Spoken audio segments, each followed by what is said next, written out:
Have you ever felt completely uncertain if the choice you're making for your child is the right choice? Have you ever yelled at your child, lost your cool, vowed you'd never do so again, and then found yourself doing it again a few days or weeks later? If so, I want you to know we have all been there. Every parent has been there. When we become parents, it causes us to be under immense pressure. We feel that pressure because we care. It doesn't have to harm us. Pressure can be good. It can be motivating. After all, pressure makes diamonds. Welcome to the Parent Doctor Podcast. I'm Dr. Marissa Caudill, an adult and child psychiatrist, wife, and mother of two. If you're here, I'm going to guess that you're like me. You want to be the best possible parent for your children. You don't want to settle for just being a good enough parent. Maybe you're like me and that you're determined to be a cycle breaker within your own family. Here at the Parent Doctor Podcast, I blend neuroscience, psychology, and spirituality to give you the tools to confidently grow as a parent. Because it's not just about raising our kids. It's about reflecting, evolving, and becoming the firm but loving parents that our kids need to thrive. I believe in the power of intentional, mindful parenting to help our children see our lives as examples of a life worth living.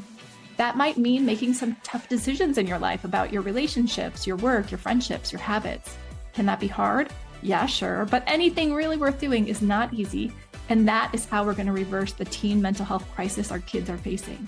By leading with love, embracing failure, modeling resilience, and creating homes filled with understanding and connection. So whether you're a seasoned parent or just starting this incredible adventure, you are in the right place. If you find value here, I'd be so grateful if you could follow, rate, and share this podcast. It's a simple way to help more parents discover the support they need on their parenting journey. Thank you for joining me. Let's get started. All right, everyone, welcome back to the Parent Doctor Podcast. I'm Dr. Marissa Caudill, and I'm excited today to have Dr. Amy Mezulis. She is a clinical psychologist, former academician, who left academia, like many of the best of us do, a few years ago to start a startup called Joon. She's co-founder and remains active on their board. It's a telehealth therapy practice. Is that right? Mm-hmm. Okay. So like me, she's a child and adolescent psychologist. I'm a psychiatrist, but she works with kids and adolescents. And similar to me too, she has transitioned from her prior clinical roles to wanting to work more with parents and kids. So we're very aligned in that mission. And she just wrote a book, which is really great. It's a workbook for kids to help them manage depression symptoms. And I was looking at it today. It looks awesome. I love the way you've incorporated non-clinical looking assessments and really inviting the teens who are writing to see, do you agree with this? Does it seem like what's going on with you or not? Rather than doing what I think a lot of what happens in a clinical office, which is you check the boxes on these more clinical assessments, and the doctor just reflects back like, yeah, that's depression. So you let them really be more involved in the process. Can you tell me a little bit about what inspired you to create that workbook and how it was born? Absolutely. I mean, I think I always love talking to other child and adolescent people because like the background is so obvious and probably a lot of your listenership knows this. I mean, we're in the middle of a massive mental health crisis in the US, right? Worldwide, but the US has really suffered. This was true pre-COVID, but it really got accelerated by COVID. And we know that these teens and young adults are just really well hit by the pandemic, but a lot of other social factors as well. I mean, if you look at the mapping of the rise of rates of depression, it really dates back to the early 2010s. About 2013, we sort of see this real pivot. And that really aligns with a couple other big factors. Obviously, pre-COVID, we saw social media just skyrocket. Phones became ubiquitous. I have kids born in 2002 and 2005. And it's even interesting to see the difference between my 2002 and 2005 kids. My 2002 got a lot farther without a phone and social media impacting her early adolescence. Obviously they're both now young adults and it's everywhere, but even saving those couple years at 10, 11, 12, like I see the difference, right? In their development. So we saw that in 2013. We also saw, unfortunately, and we saw it again this week, a really significant rise in gun violence in schools. And we know that has a really big hit on youth mental health. So I'm just really passionate about this space. I just see so many hurting young people. And part of the reason I left academia and part of the reason I launched my startup is that I felt like the science is solid. Like I did not need to spend any more time in academia figuring out why do teens get depressed and what helps them. We know this. What I needed to do, what I wanted to do was help get the things that we know disseminated and out there and used by more people. And Totally. that's teens, but also the therapists that work with them, the doctors that work with them, and the parents who are trying to parent them, right?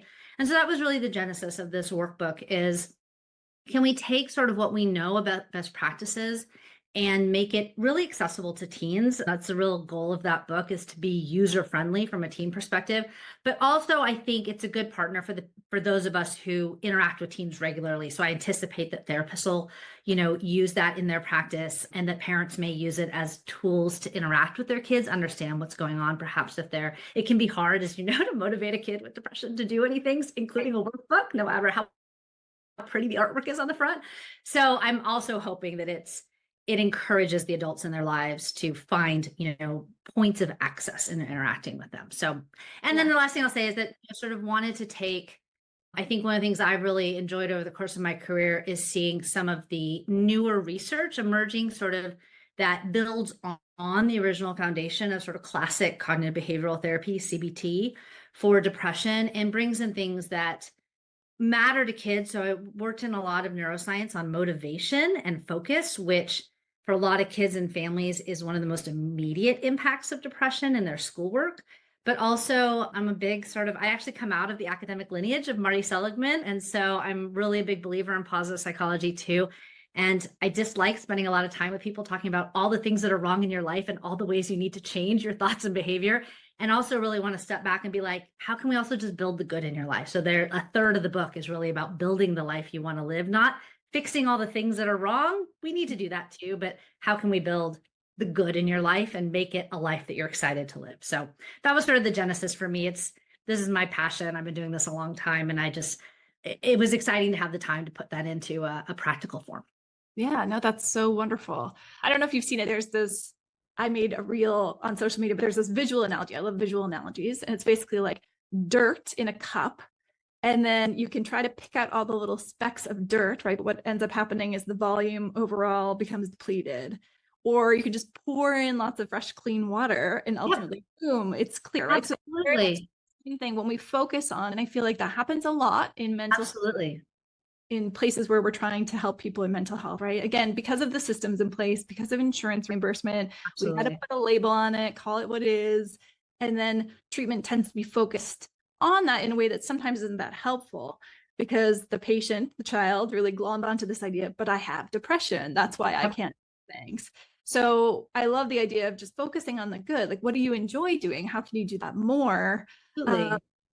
But let's get to some practical tips. So this happens all the time in clinical practice, where, especially with teenagers, right? They're depressed. They're not going to bed, waking up at the same time every day. They're staying up really late, and then they don't want to get up in the morning. They don't want to go out with their friends, even when they get invited. They don't exercise. And the parents are pulling out their hair because they're like, how do I get him or her to do these things? So what do you advise in those situations? Is it kind of a motivational interviewing approach with the kid, or you try to get them to want it and see that it's good for them so that I they think both. To me, I mean, it's interesting. I started my career really as a cognitive psychologist. Like, all my early research is on, like, how do we learn how to think about things the way we think about them? And how can we change that? Of course, that's a core principle of CBT. I've become much more behaviorist as I've gotten older and raised my own kids. I mean, I do think motivational interviewing is essential for that early stage of just recognition of motivation for change, right? That to me is really the strength of a motivational interviewing approach. Is, can we get on the table that I might want something different than I currently have? That's the first thing. It's not even about committing to the change or what the change would be. Just being able to say, yeah, where I am right now is not where I want to be. And that itself opens up the door for, well, what one or two things might look different. So I do think a motivational interviewing approach is really key. And then I think the behaviorist in there is starting from the right starting point. I think the biggest thing we do as parents and clinicians is we see the end. We're adults too, right? Like, we don't have we're not a 14 or 16-year-old with depression who's lived through COVID, right? Who's like, cognitive functioning is totally different than ours. And their ability to have perspective, especially over time, is really different. We see the end. We're like, you know what? If you were sleeping regularly and exercising regularly and eating something other than Starbucks Frappuccinos, you might feel better. And like that's so far away from their current day-to-day life that it's like living, it's like suggesting they go live on Mars, right? And so, behaviorism, the core focus, like principle behaviorism, is you need to start where you are and move one itty bitty step from there. Like you got to really see the steps from where you are to where you want to be. Because part of what happens in this is exacerbated in depression is that kids are not unable to see where they want to be. They're totally capable of seeing that. They want good grades in school. They want friends. They want to feel better. That's not the problem. The problem is it's so overwhelmingly far away that it feels helpless and hopeless to them, and they can't take those first steps. And so to me, the principle and the book, I hope offers these steps is what's just the one thing you could do today that is different than you did yesterday? What's the one thing? And maybe that is as little as like, turn off your phone for 5 minutes before you go to bed. I'm not even going to tell you, don't go to bed at 2:00. Like ideally, I'd like you to go to bed at 10:00. I'd like you to have been off your phone at 9:00. Do you know what I mean? Like there's a lot of things I want for you. But if you're actually right now going to bed at 2:00 in the morning and you're on your phone right up until then, and you've got lights on all over your room, like I'm not going to start with all that. Let's start with one thing. Could we have 5 minutes of space between the phone and bed? And yeah, it takes a little time, right? Because maybe tomorrow it's 10 minutes and maybe it takes us a couple weeks to get to being off the phone for 30 minutes before bed. And then we'll start tackling 2:00 versus 1:45 versus 1:30. So it's an approach that takes patience, but it's also an approach that the data shows really works. If you meet people where they are and each step feels manageable, right? And I use the analogy I always use is, I don't know if you're a runner. I'm not. I'm fit, but I don't like to run and I'm not particularly good at it. And so if you told me that tomorrow I needed to run a marathon, even a 5K tomorrow, I'd be like, you are crazy. But I think all of us understands that there's lots of people out there who are like, I can't run a 5K, but I'm going to sign up for one in 2 months. And I believe that from now until then, I can get myself ready for a 5K. Maybe tomorrow what I do is I walk 2 miles. And maybe I do that. Maybe I start walking my way up to 5K. And then maybe I start running a quarter of a mile of it and I build myself up. It's the same thing for anything we're trying to do with our mental health. It's the end. If you start to do the end now, it's way too overwhelming. So we have to start with where they are. So that's the small steps approach, I think, that works. I love that. And I think that's so true for any change, whether it's a weight loss journey or I don't know, there's so many things we could imagine with the same. Totally. That's how all change happens, by knowing what your goal is. And I think that's something that we can get parents and kids aligned with, but it's hard. Absolutely. Sometimes by the time they come to see us, there's friction because the parent's been trying to pull them to the top of the mountain and they feel like it's so far away, right? So the kid's kind of resisting. But if you can help them again, see that like, look, we all want the same thing. That's the end goal, but we also need to recognize it's not going to happen overnight. And that doesn't mean you're a failure. And it doesn't mean you're depressed and you're always going to be depressed and that you'll never get up. But you just said something interesting there too. Like, it's so interesting. If I was talking to a parent and a kid and the parent was like, the problem is they need to get to bed on time and be off their phone. I also kind of want to know from the kid's perspective, what's the biggest thing to you? Like, don't get me wrong. I agree with the parent, but the kid may be like, the biggest issue is my best friend moved away. Or the biggest issue is, the school shooting that happened in the next county. Or the biggest issue is my friend group has dropped me, right? Yeah. And like the sleep might be an issue. It may not be the kid's current biggest issue. And we also, part of starting with where the kid is has to know that too, right? We have to know the things that matter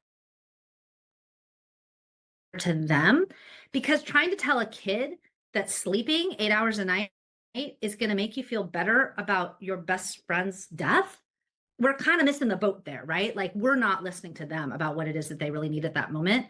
And so I think, to me, it's all, and any workbook, should be a set of tools. And one of the things I say over and over in the book is, this is a menu. And just like going into a restaurant where you look at the whole menu and you go, yuck, yuck, yuck, oh, maybe. And you're like, oh, that's my favorite. Like that should be what reading a workbook is like too. There should be a bunch of these tools that are stupid and do not work for you because they might work for someone else. And you just need to go find the thing on the menu that works for you. Oh, I like that approach too. That's very different than like, these is the steps that you have to take. No. I'm a big menu person. Let me give you a set of choices, because if you're not in, none of this is going to work. Yeah. That's awesome. Oh man. So has your clinical practice been mostly with depressed teens, mood disorders, or kind of all comers? Like Um, what have you done? I, you know, I haven't done a ton of direct clinical practice, actually, if you look at my whole history, because I was in academia for a long time. So I'm licensed, obviously. I've done most clinical work over these last 5 years or so. I had a small practice for a while. And then at June, in addition to launching the company and sort of helping develop, it's a two-sided software solution for telehealth where we have a platform for therapists to use and then a mobile app for teens to access their therapy that has tools and resources. So most of my role was helping design that, right? Like how do therapists administer evidence-based practices? How do teens receive it on a mobile app? How can we augment that with skills practice and journaling and other things? But my practice, yes, I mean, I would say definitely mood disorders broadly. I probably, if I had to characterize my clinical area, it's how do we handle the hard things of life? Because if you think about trauma or stress, grief, loss, depression is one outcome, and actually for most of those, one of the most common, including for trauma, but there's lots of other sequelae of traumatic, stressful, hard events, including anxiety, including post-traumatic stress, and including things that don't always have labels, emotion dysregulation, and things, suicidality that don't have perfect diagnostic categories. And that's probably really my sweet spot, is how do the big events of life sort of alter a teen who's developing, alter how they think and alter how they feel and how they interact with people, and how can therapy and parents sort of help shape those experiences that we can't avoid, right? Like you don't get to avoid the stuff of life, but how can we help tool teens to handle those experiences in ways that make them sort of stronger, wiser, and more resilient later? That's kind of probably the heart of what I do. So diagnostic labeling, yeah, depression, all the mood disorders for sure, but also a lot of trauma, PTSD, anxiety work in there as well. Well, and the labels matter less than the solutions, right? Like Totally. exactly like you're saying, how do you deal with what life deals you? Because Absolutely. everybody's life is going to deal them some stuff Well, eventually. and I mean, I'm sure you've been in practice a long time too, that, from a parenting perspective, and I have 19 and 22-year-olds, like, we're coming out of a generation of parenting that really, I mean, we've been called the bubble wrap generation, right? The helicopter parent generation, this sort of like, hey, I want to solve this for my kids by protecting them from ever experiencing these traumas.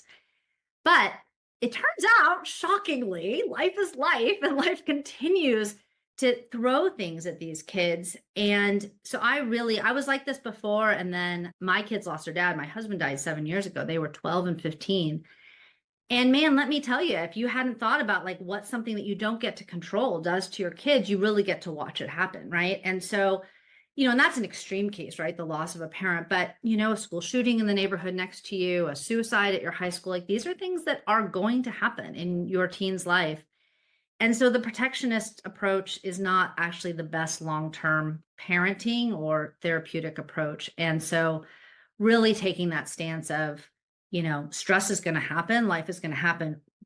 How do we cultivate a stance of being able to tolerate and handle those experiences? That's probably, if I had one like passion statement, it would be that. When I work with parents, that's my biggest message, is all of this is a learning experience. So what are we helping our kids learn right now? I love that. Yeah, it's something that I really drive home in my educational work with parents, is accepting that we can't control most of what happens in life. Like there's very little that we can control, and that is just our response to what happens. Totally. But when it comes to people around us getting sick, people around us getting, in accidents, shooting, like randomness, right? No, and even the things that we think we have an always illusion not of always control good. over, our grades or getting into the right schools, Oh, that's a totally lot not less control either. than we probably think we do, Yes. Absolutely. Yeah, I was just talking to a friend of mine. So she worked for years in the Stanford admissions office, and she's a Mhm, writer. And mhm. she wrote this great book that's all about, I thought it was going to be about her experience helping kids get into Ivy League schools, but no, it's actually her life story. It's an autobiography told in admissions essays, which is beautiful. It's really Oh, great. it's fabulous. Yeah, it's a fabulous book, but it's so true. And we had a great conversation, which is that like we have this idea that, if there's a 5% chance of rain, we don't leave the house with our umbrella. But when we hear that a college accepts at a 5% admissions rate, we still think our kid's going to be the one to get Totally. in. And the reality is that like Stanford, Harvard, they can fill their classes with valedictorians with perfect SAT scores. Like even if your kid is totally eligible, it's not a meritocracy. Like the chances that they're going to get in. No. And it's like, it is a beautiful thing. Like part of me is like, you know what? I love that every parent thinks their kid can get into Harvard or Stanford. Like it's a great message in some way to send to your kid. That's different than expecting that they actually will, or connecting their worth or value on that outcome. Like there's a difference between manipulating reality. I believe in you from I expect of you, right? And that's, I think, the thing that we don't always get exactly right as parents. Yeah. Or, worst case scenario is that whole varsity blues thing where you're actually like paying someone to take a test on behalf of your kid and paying someone to say they're an athlete when they're not. Yeah, I can get to extremes. So yeah, I think there's no harm in if your child has that drive and wants it, to supporting them and going for it. But I think it's also our role as parents to make sure that we also let them know your chances are not good, even though you're awesome. And I'm still here for you and love you no matter what the outcome. There's a lot of paths to happiness. Like, like there's a couple things that I say over and over again to my PhD students as I was training them, about their careers, to my own kids. Like there's a lot of ways to skin that cat. There are so many different versions of a happy and fulfilled life. Yes. And that version is not what your parents did. It's not the version that you see on social media. Like it can be, those are all some of those versions, but there are versions you've never even heard of. And, being able to see that, it's hard. Their brains are developing, and really being able to have that perspective is a lot to ask of them. But it is one of the gifts we can give as the parents and adults in their lives, is to continue to say, look at all the different ways that you could put your life together. There are a lot of different ways that you can support yourself, be in relationship, be happy, and be fulfilled. And no one of them is necessarily or inherently better than any of the others. Right. And to remind them of all the people who succeeded, and we see the success, but the real story, when you look at it, is like failure, failure, failure, failure, failure. Oh, totally. No, I taught I didn't even take a psych class until I didn't take a single psychology class in college. I didn't take a psychology class until I was 24 years old. And I thought I was a failure because I didn't know what I wanted to do. And then you're like, I'm still tenured at 40. Like, you know what I mean? Like on this side now, looking back, who cares? Yeah. But looking forward at 20, 22, 24, I felt the pressure for sure to be like, I need to know what I want to do. And that, it's hard. You can only tell them so many stories like that, but like, it's good when they get to hear those, I think. Oh, it's really important to tell the stories, I think. But yeah, I think it's also true that high achieving kids tend to have that high expectation of themselves and to judge themselves against that often unrealistic measurement stick, where they assume everything's going to be linear and that they'll be, going from A to B to C in a linear fashion year to year to year. And most people's lives don't go that way. No. So I just had a podcast where I was with a friend and we were talking about this book, Bad Therapy. Have you heard of it, with Abigail Schreier? I've heard of it. I haven't read it. Yeah. So, but the basic, I actually haven't read the whole book either. I read a summary and I listened to her on a podcast, but my colleague had read the whole book. So we were discussing, but there was so much to talk about in there, because it's basically the same idea like we're discussing. What led us both to leave kind of academia and all of that is that the traditional system of mental health care is not necessarily, it's designed to be efficient to meet the needs of insurance patients, right, on paper. But really, I think the best mental health care doesn't come from insurance providers, because again, it's not usually driven by diagnosis. Like if I'm really seeking to help a kid and their parents to get to a better place, the diagnosis matters much less than their relationship, their ultimate goals for a happy life, helping them see that they have commonalities in their values and in their mission and what they want out of life, and then helping them get to where they want to be step by step, like you're talking about, rather than saying like, well, it's this diagnosis, it's this pill, it's this therapy, be on your way. So I guess, yeah, tell me a little bit more about Joon as a platform, because clearly that was something that you devoted a lot of time to, with the desire to greater impact and reach more people. And this is what we're doing now, right? I think there's a lot of great stuff that came from telehealth. As a psychiatrist, it was a mixed bag. because when we shifted at Kaiser to telehealth, logistically for me, it was really challenging because there were these rules about kids between the ages of 12 and 18 that prevented the EMR from being able to automatically generate the visit for them. So I had to go to a website, type in the medical record number, a phone number. Yeah. And it was like, you know, 5 to 10 minutes of every 30-minute visit became just trying to connect with the child. But once we had the connection, it was really very interesting for me to see families that had taken care of in the office, in their home environment, and their dynamic with each other was always better because they were less stressed after, you know, if they were driving in LA to get to the clinic and then they have to park and get to the office, they were always like, oh, you know, always a little late and stressed out about it and snippy with each other. Then you see this child and parent in their home, in their normal environment, they're much more relaxed, much more at ease. Yep.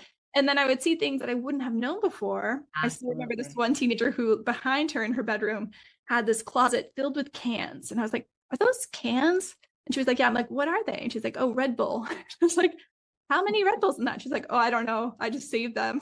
I'm like, and then it led to this conversation about how much. You're like, as we're having our conversation about how to treat your anxiety, we're gonna how to treat her anxiety and insomnia. It turns out that she's drinking Red Bull, sometimes with vodka that her parents doesn't know. You know, it's just like, you know, so much that you learn by seeing someone at home. So there's definitely a lot of good that can come with teletherapy. Absolutely. And that really was, I mean, Joon was an interesting inception. We launched, we didn't take our first client until after COVID hit in April of 2020. But the idea of Joon was pre-COVID. So it's interesting that the model for care was already moving that direction, which was a telehealth, entirely telehealth model, which we remain today, no in-person offices. And the idea was, look, we know a lot about what works for evidence-based care. And we also know that teens need a teen-centric approach, right? They don't do manualized care. Adults, you can get to do manualized care, but teens don't respond to it. It's not personalized enough for them.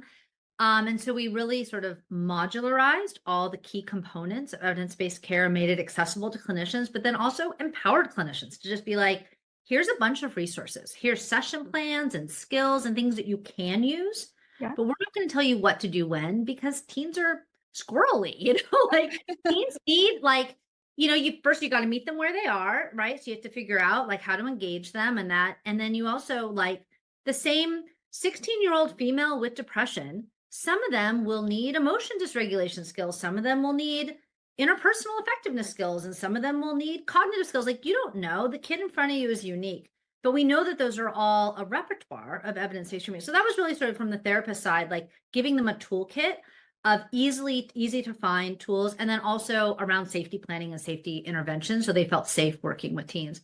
And then from the teen side, as you said, I mean, telehealth for teen therapy has been revolutionary because it just increases that sense of privacy so much more than being in person. And that description you were saying, that's the example I give to parents all the time. It's the car ride for the teens that makes them not want to go to therapy. It's not the therapy itself. I mean, although to be fair, most teens don't spend 45 minutes face-to-face with an adult like ever in their lives anymore. Like they do everything on their devices. So it's familiar to them.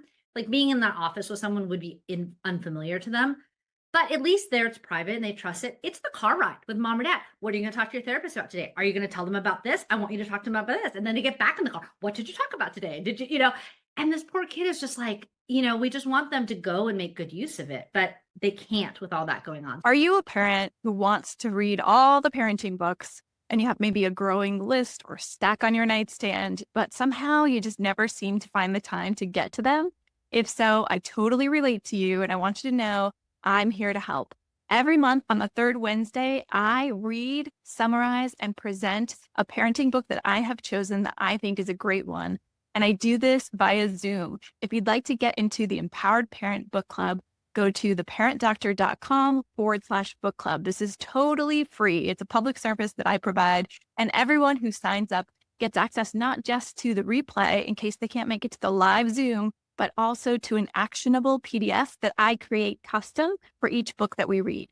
So I would love to have you. This is a growing community now of over 200 members. These are like-minded, engaged, energized, supported parents who want to be more empowered for the sake of their kids. If you'd like to join us, again, please go to theparentdoctor.com/book club. See you there. So from Joon, the perspective from the teen is, yeah, it's more private in their home. And then all that work that they're doing with their therapist, the mobile app just amplifies it with opportunities to practice those skills. And so in addition to their live therapy, they get assigned skills to practice during the week, journaling topics to work on, just because we know that skills practice and extending the work of therapy outside the live sessions amplifies effects. So we just provided tools to teens so that they could do that as well. But even if they did nothing but the live session, I still believe strongly in a telehealth platform. So that was really the genesis of it, was to just use what we know about technology and best practices and make it user-friendly for therapists and teens.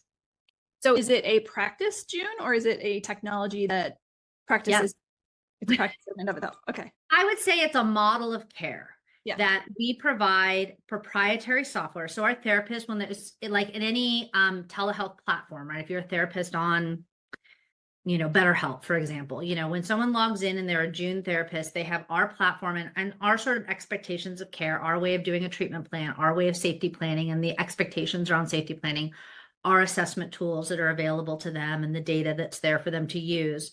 But then they have all these session tools that they can use or not use as they want. And clients are coming in, coming to Joon, and we'll suggest therapists to them for a match. So I think probably if you think about something like BetterHelp, that's probably a good parallel. Okay.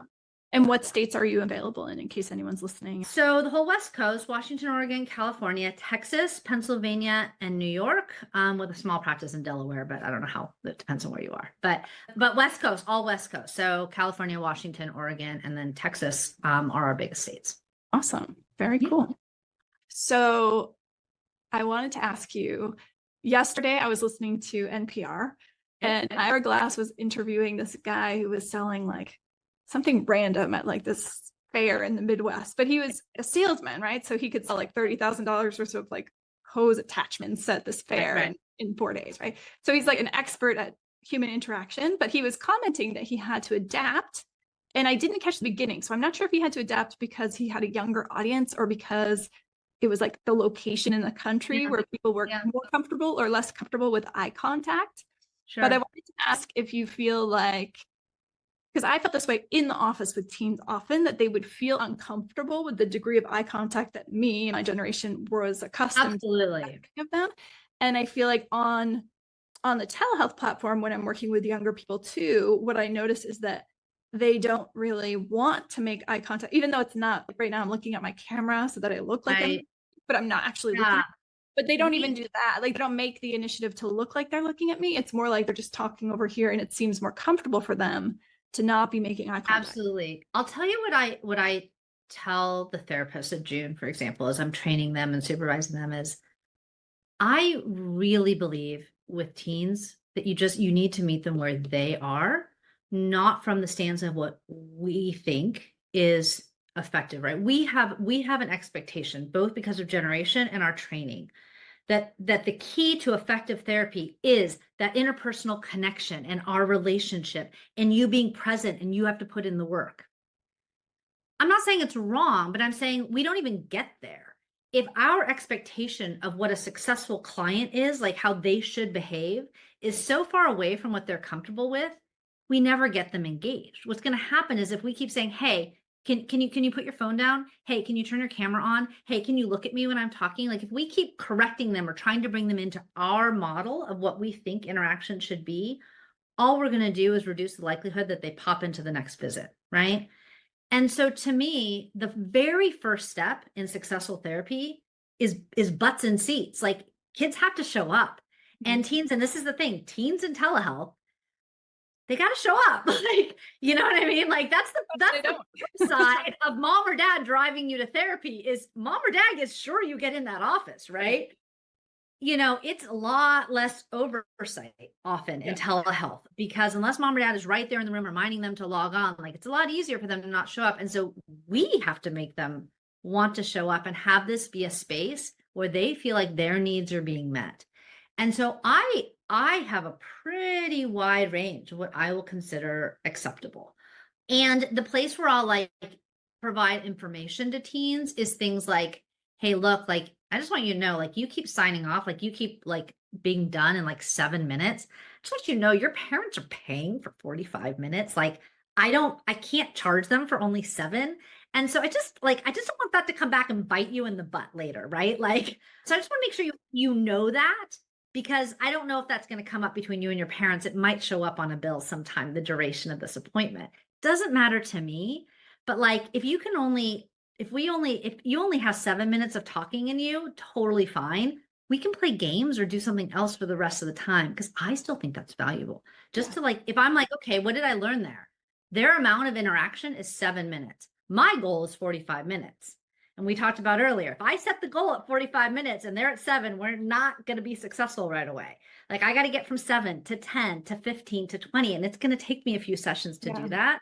So I have to set as a therapist a goal of, wow, I get 7 minutes naturally. Let's see if I can get them to 10, and then I'm going to let them off the hook. We'll do something super, and I keep a whole repertoire of games and activities, would you rather cards, like stuff, so that I'm meeting them where they are. And I really encourage therapists and parents to do that, like to not have the same expectation of their interaction. And that stuff, not the eye contact, some of that's generational, but some of it can be symptoms, right? Some of that can be their depression or their anxiety. And so, sometimes I don't know. I want to give it a little space to see what that is. So. Yeah, you're right. So sometimes lack of eye contact can be a symptom of a condition that's relatively permanent, like autism, where someone just doesn't have that desire, well, not desire, but like the impetus to make eye contact. Like they don't understand why that would be important, because to them it's not important. And then sometimes it is reflective of just an overactive sympathetic nervous system from trauma or anxiety or insecurity or intrusive thoughts from depression. It can be so many things. It can be so many things. But I guess, so it's very helpful, because I just recorded the podcast, like I said, about bad therapy, which was written by a woman we were describing her. She's not a mental health provider. She has kids, but our sense is that she is not a parent of a child who's ever been in crisis, because it's hard for a parent who's never had a kid in crisis to really understand what it's like to have the kid that you're describing, which is like they can only stay on a call with a therapist for 7 minutes. But you and I both know that that definitely exists. 100%. Yeah. So how do you, when there's that mismatch between that's the kid, but the parent is like, what the heck's wrong with you?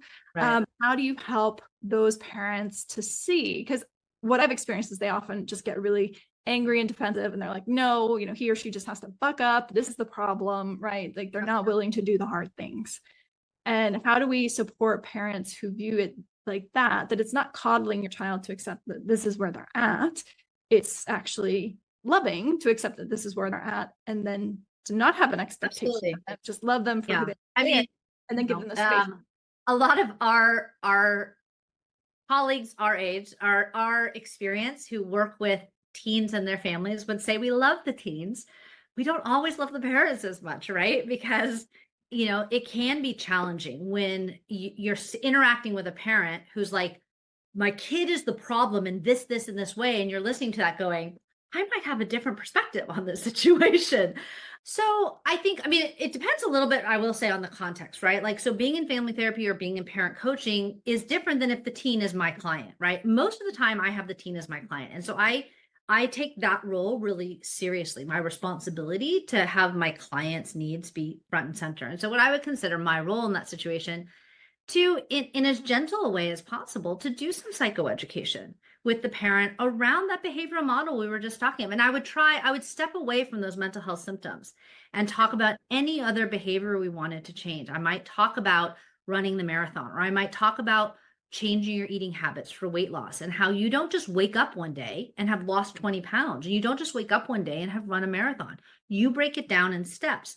And the person who those steps look different, if the person has never walked more than a mile in their life, versus if they regularly run 10 miles a day now, but they're trying to build up to 26, we would create a different training plan for them. And I would try to just really use an analogy to be able to say, this is our training plan. We're all agreeing that we need to get your kid here, but this is where they are. And so our training plan needs to start from here. And that, to me, is sometimes they just need other ways of thinking about it. They're so fixated. And then the other one with parents that I think is so critical is just the normalization of this. And that's one thing that every parent is like, this is just my kid, and my kid is not fitting some expectation of what I want, or my kid is struggling and I'm anxious about them. And it reflects on me as a parent, right? And so they're so in it one of the things that teachers do a great job of this, but I think one of the things mental health professionals can do, we've seen hundreds of teens, and we can really offer that perspective and say, I just want you to know, I've seen so many kids like this, and I've seen them make change and get better and have better relationships with you and do better in school, whatever it is that they're worried about.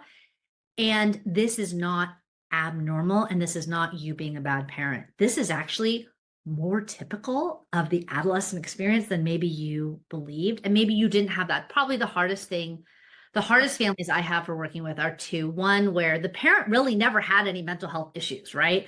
Yeah. And it's hard for them to see that society has shifted a bit and there are more stresses and pressures on our kids because they just were like, it shouldn't be this hard. Mm-hmm. So that's a tough one, right? Because the parent doesn't have anything to bring to the situation that helps them with empathy. And the other is when there's cultural barriers around, mental health care or perspectives on it. That one can be really tough too. But whatever that analogy is, trying to get the parent onto that page with me of absolutely, I can partner with you on that as the goal, but I need you to partner with me on this is where we're starting. So we are together. And you may have to have a little bit of trust in me to get us from point A to point B. I really like that. I like the idea of a training plan rather than a treatment plan. I think it just sounds so much like what we really do, and it makes it sound better. But I was also realizing, at the beginning of this conversation, we were discussing how during the pandemic, especially teens had such a hard time because they didn't have the perspective and the life experience that adults had had. And yet at the same time, most of the parents that we see, or at least many, like when it's your kid, your ability to take that same perspective about the fact that it takes time to get where you want to go, and it just disappears. I don't know what it is about it, but it's like the closer someone is to you. I think part of it is the social pressure. We were talking about college and applications too. This sense that there's a very small window for your teen to make absolutely enormous life decisions, right? Like they only have 4 years in high school to get into a really good college, and that's it. That's their entire life is going to be, and their whole life depends on this success. And breaking that down, because to them, then you're like, look, if your kid did nothing else in the next 6 months but work on their mental health, if we let go of their grades but that's part of the problem, is that the kid doesn't have any space in their time. They don't actually have the mental, like the logistical time or the mental or emotional time to make these changes that their parents would like them to make, or even that they would want to make, because they've got 6 AP classes and 2 competitive sports, and you know what I mean? And parents feel like, I can't buy out of that time. My kid cannot take 6 months off that level of intense competition to be able to mentally handle that amount of intense competition, right? Becomes a circular thing that they get sucked into.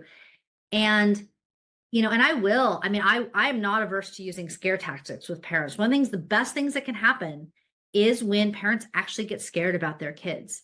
Because I will say none of this will matter. Their grade in AP Calculus will not matter if your child is dead.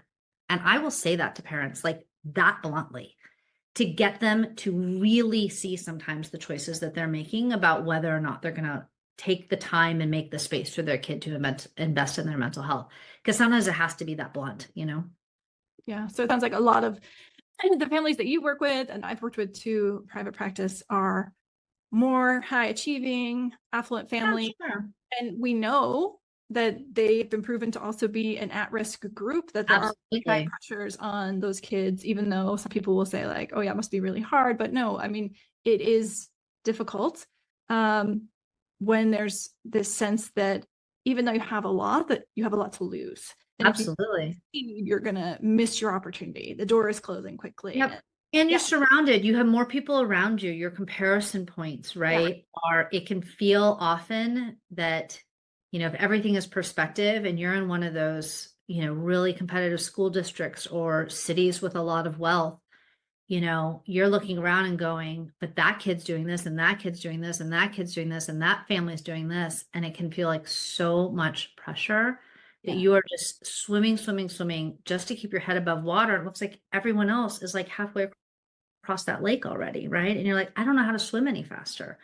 So that the perspective issue, the comparison issue of those kids is really challenging. Yeah, for sure. All right. So if people wanted to reach out to you, ask you questions, I've got your information and I'll put that in the show Yeah. notes. So check Awesome. it Thank you. out. And I will also put in there the link to where people can buy your workbook for their kids. Yep. It's an awesome workbook. It's really, really user friendly. And like she was saying, maybe hard to get kids to like a workbook, but actually I think for a motivated child, this would be very, very useful and supplemental to therapy, or for a child who's resistant to therapy, it might be A something. child who's resistant to therapy, for sure. I would say sometimes just putting that book on their bed and being like, I thought you might find this interesting, and not talking about it again. Sometimes it has more like that has more legs than you think it does. You know, I think Okay. you're sometimes surprised what the kid will pick up when we're not bugging them about it. So And honestly, even if your child isn't suffering from depression, I think the book would be a great kind of survival guide for any teenager because it's got just good basic life skills in there. So that it's not, and I don't want parents to be afraid that if you give your kid a book about depression, they're going to become depressed. That's not no, gonna happen. That can't happen. cannot happen. So Lots of data on that one. yeah, that cannot happen. So don't worry about that. Yeah. But more just like the chances at the same time that your kid will be depressed at some point in their life are quite high. And so far better to like give them some skills, give them a place that's a safe place to ask you about it. Or, you know, like you're saying, just put it on their nightstand and then say, if you have any questions or if you ever want to talk to me about this, or if someone you know might use this, just I thought you might be able to use it and leave it there like that. I love that. Yeah. All right. Well, thank you so much, Amy, for Yeah, joining. thank you. Appreciate it. Appreciate your time and good luck with the podcast. Yeah, thank you so much. All right, take care. Bye.